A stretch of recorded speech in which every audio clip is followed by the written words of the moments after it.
Ya, selamat sore pemirsa. Lengkapnya dari program saya ini bisa Anda saksikan nanti di Chatterbox abis Isya nanti malam. Ya, tapi saya hanya ingin memberikan sedikit pandangan dan komentar nyinyir saya tentang satu pernyataan yang paling aneh di tahun mungkin di tahun 2020, bukan hanya di tahun 2024 ini ya, tapi juga pernyataan teraneh di Indonesia abad 21 dan pernyataan aneh di Indonesia setelah era reformasi mungkin ya, yaitu ketika politisi PDI Perjuangan Ibu Rieke Diah Pitaloka, anggota DPR, mengungkapkan hasil perbincangannya dengan Presiden Joko Widodo atau Presiden Jokowi, yang dimana Ibu Rieke mengatakan bahwa Presiden Jokowi mengatakan ideologi itu tidak penting. Saya bilang, what? Ideologi nggak penting? Ya, inilah yang membuat saya mengunggah satu unggahan di FB dan Instagram saya dengan foto yang mencolok gitu loh. Rest in peace democracy if we'd only done something sooner. If we had done something sooner. Kata kuncinya itu, punchline itu. Kalau kita melakukan sesuatu sebelum-sebelumnya. Kalau tafsiran bebasnya adalah kalau kita menyadari sejak awal. Kalau kita tahu dari awal. Ya kan? Kalau kita bisa mencegah itu dari awal. Itu kalau tafsiran bebasnya. Ya, if we'd only do something atau if we'd only done something sooner. Ada tuh di Facebook dan IG saya, silakan dibuka. Nah, saya termasuk bagian dari jutaan alumni pendukung Jokowi yang nyesel gitu loh. Sama 9 tahun berada di barisan pendukung Jokowi, hampir 10 tahun ya. Dan ternyata menjelang akhir jabatannya ya seperti ini. Gitu loh. Ya seperti ini gitu loh. Seperti makin nyata mengulang apa yang dilakukan oleh Presiden Soeharto dulu. Bahkan lebih parah. Makanya saya selalu katakan neo-orba itu sebenarnya sudah dimulai dari sejak Jokowi itu jadi presiden 2014. Kitanya aja yang telat sadar. Mau tahu? Saya kasih tahu. Ketika bagi-bagi jabatan menteri, ya, jangan menteri deh, di bawah menteri. Ketika bagi-bagi jabatan komisaris BUMN, itu kan yang dibagi hanya kebanyakan itu ketua-ketua organ relawan ngetop yang benar-benar dalam tanda kutip dianggap berjasa untuk pemenangan Jokowi. Teman-teman saya kebetulan ada yang duduk sebagai komisaris BUMN, ya, karena bagian dari pemenang pejuang kemenangan Jokowi saat itu. Nah, jadi jadi sebenarnya nepotisme ini sudah kelihatan, tapi kitanya yang telat nyadar. Kenapa? Karena kita keenakan, ya. Andai dulu kita nggak terhipnotis, terbuai dengan framing dari media yang mengatakan Jokowi itu merakyat, membumi, anak kandung reformasi, anak ideologis Bung Karno, tapi ternyata bohong. Ya nggak akan kejadian Indonesia tuh seperti ini. Tapi kalau ada juga yang mengatakan, Pak, kalau Jokowi nggak jadi presiden, Pak, nggak mungkin ada pembangunan infrastruktur semasif ini. Ya, betul. Itu sekali lagi tidak saya bantah. Itu benar adanya. Tapi banyak blundernya di pembangunan infrastruktur itu. Yang harusnya pembangunan infrastruktur itu prioritas malah jadi terabaikan. Yang tidak menjadi prioritas malah didahulukan. Gitu loh. Apa yang prioritas ini? Lah, apa yang sudah dibangun? Tol Trans Sumatera, Tol Trans Jawa, jalur utara, jalur selatan, jalur kereta api Trans Sulawesi, jalan Trans Papua. Tinggal diselesaikan saja.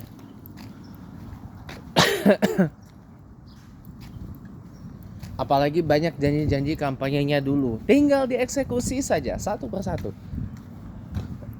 Maka nama Jokowi itu akan harum. Kita akan mengenang beliau sebagai presiden yang baik, presiden yang bagus. Tapi kalau begini, bagaimana?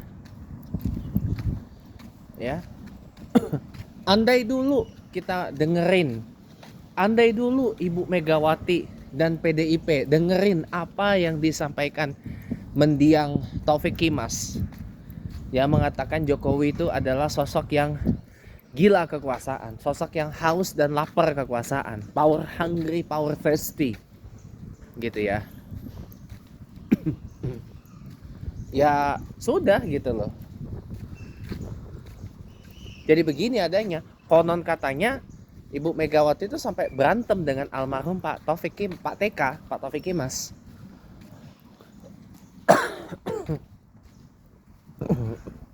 Konon katanya. Bahkan sampai Ibu Megawati ngungsi ke rumah Ibu Puan Maharani, putrinya, karena berantem. Karena Taufik Kimas ini gak suka dengan Jokowi. Dan itu disampaikan, diingatkan lagi oleh Opung Pandana Baban. Cerita itu. Andai dulu Ibu Megawati dan PDIP tidak buru-buru, kitanya juga sebagai masyarakat yang mayoritas memilih beliau jadi presiden, ya menyadari itu dari dulu. Benar kata mantan ketua RW tempat saya, RW 8 Bumi Bintaro Permai Pesanggerahan Jakarta Selatan, yang mengatakan Jokowi itu adalah media darling. Benar kata mantan ketua RW saya, namanya Pak Haryadi Jalal atau Pak Didi orang manggilnya.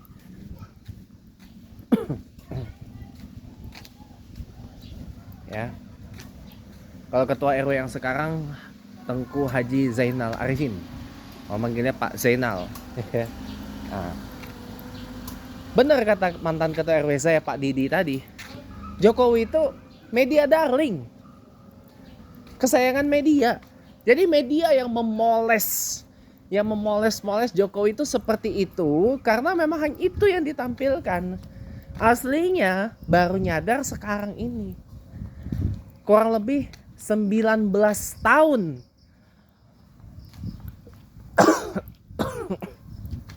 setelah pertama Jokowi itu menjabat di jabatan publik. 19 tahun. Ya, waktu yang dibutuhkan untuk menyadarkan seluruh media bahwa apa yang mereka lakukan terhadap Jokowi itu salah total.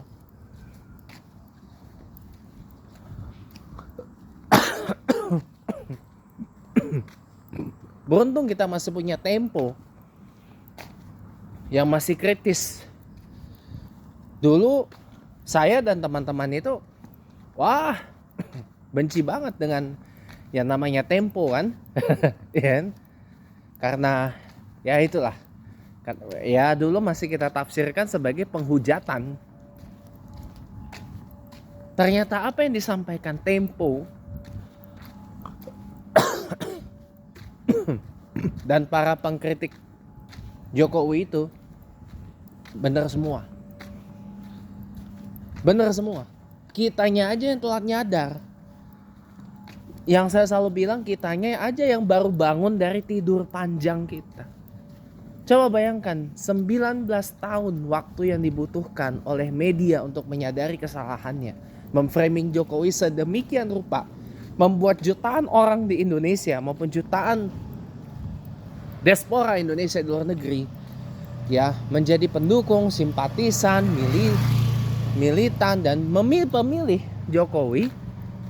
Dan 9 tahun kita baru menyadari, sebagian dari kita baru menyadari bahwa ternyata Jokowi itu tidak seperti apa yang diframingkan. No, jawabannya tidak, teman-teman. Jawabannya tidak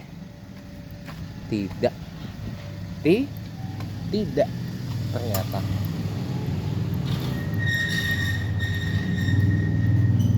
Ternyata malah kebalikannya.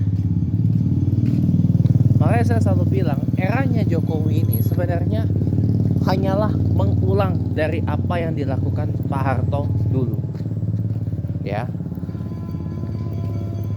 Jadi wajar kalau Jokowi mengatakan ke Bu Rike, ideologi itu tidak penting, ya. Karena Jokowi hanya tahunya kerja dan untung. Sekarang kita tahu, Jokowi jadi presiden untung, dapat kekayaan, ya kan? Dapat jabatan, dapat kekayaan, dapat rupiah, dapat nama, dapat popularitas, dapat loyalisnya. Ya. Tapi tahukah Anda, loyalisnya Jokowi ini juga merupakan insiden terburuk dalam sejarah demokrasi Indonesia. Mau tahu kenapa? Saya kasih tahu. Seperti yang tadi saya sampaikan, eranya Jokowi ini mengulang eranya Pak Harto. Ya. Di mana para pendukung loyalis Jokowi yang saat itu menjelma menjadi buzzer rupiah, buzzer RP. Ini berperan tuh kayak zaman Orba itu seperti Petrus, penembak misterius, dan menjadi pembungkam dari segala kritik kepada Presiden Jokowi. Kebetulan saya dan teman-teman dulu pernah berperan di posisi itu. Nggak dibayar. Dan ada juga memang yang dibayar. Ada yang dibayar. Tapi nggak seberapa. Oke? Tidak seberapa. Nah, jadi saya tahu. Jadi ini hanya pengulangan saja. Pengulangan dari apa yang terjadi di era Pak Harto. Ya ibaratnya buzzer RP itu adalah Petrus gaya baru. Jadi ketahuan nih siapa yang kritik Jokowi, langsung. Jadi bohong kalau Jokowi itu adalah seorang demokrat katanya, atau seorang yang menchampionkan demokrasi. Bohong. Dari statementnya aja sudah mengatakan, ya demokrasi, kebebasan berbicara boleh gitu kan, tapi kan ya harus ada sopan santunnya dan sebagainya. Jadi bukti nyata bahwa seorang Jokowi itu tidak sedemokratis yang kita kira. Nyatanya enggak, tidak demikian. Berarti apa kesimpulannya? Jokowi anti kritik. Jokowi anti kritik. Nah makanya wajar ketika beliau mengatakan demokrasi itu tidak penting. Ya iyalah. Coba lihat latar belakangnya Jokowi. Ya, latar belakang Jokowi itu pengusaha, pebisnis. Pebisnis itu nomor satu apa? Cari untung. Cari keuntungan sebanyak-banyaknya. Cari kaya sebanyak-banyaknya. Ya, untuk cari kekayaan, cari keuntungan, koleksi aset sebanyak-banyaknya. Itu pengusaha. Nah, Jokowi dia pebisnis, dan beliau itu berpolitik dan menjalankan pemerintahan ini tuh sama seperti menjalankan bisnisnya. Jadi Jokowi itu bukan seorang ideolog, yes. Makanya wajar kalau Jokowi itu mengatakan bahwa yang namanya ideologi nggak penting, yang penting kerja. Buat saya, ya, ideologi itu seperti apa ya?